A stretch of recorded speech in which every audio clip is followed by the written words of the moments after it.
गांव से दूर एक प्राचीन मंदिर था जिसके बारे में कई रहस्यमयी कहानियां मशहूर थीं। गांव वाले कहते थे कि रात के समय मंदिर से अजीबोगरीब आवाजें आती हैं और वहां जाने वाला कोई वापस नहीं आता।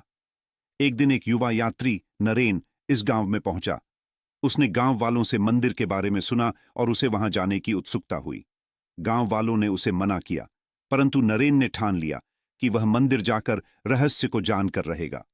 अगले दिन शाम ढलते ही नरेन ने मंदिर की ओर कदम बढ़ाए। जैसे ही वह मंदिर के पास पहुंचा, हवा ठंडी हो गई और अजीब सी गंध आने लगी। मंदिर के गेट पर एक विशाल प्रतिमा थी जिसकी आंखें उसे घूरती हुई प्रतीत हो रही थीं। मंदिर के अंदर घुसते ही नरेन ने दीवारों पर अजीबोगरीब चित्र देखे जो शायद किसी पुराने काल के थे। एक तस्वीर में एक राजा एक देवता से आशीर्वाद मांग रहा था, लेकिन उसकी आंखें खाली थीं, मानो उसकी आत्मा कहीं खो गई हो। आगे बढ़ते हुए नरेन को एक गूंजती हुई आवाज सुनाई दी जो एक प्राचीन भाषा में कुछ बोल रही थी। वह आवाज उसे आगे बढ़ने के लिए कह रही थी। नरेन थोड़ा डरा, लेकिन उसने हिम्मत जुटाई और उस आवाज का पीछा किया। जल्द ही वह एक विशाल प्रतिमा के सामने पहुंच गया जो एक देवता की थी।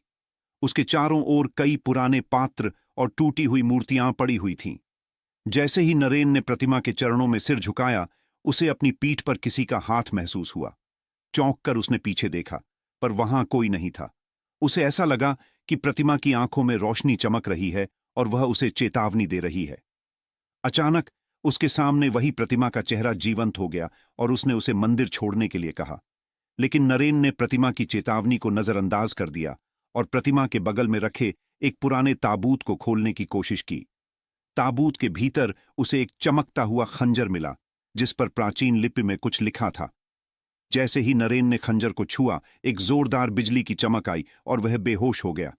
जब उसे होश आया तो वह मंदिर के बाहर पड़ा हुआ था और उसके हाथ में खंजर नहीं था।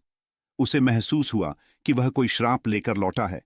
गांव लौटने के बाद से ही नरेन को मंदिर से जुड़ी आवाजें सुनाई देने लगीं। हर रात उसे उस प्रतिमा का चेहरा दिखाई देता और उसे मंदिर वापस आने के लिए कहता।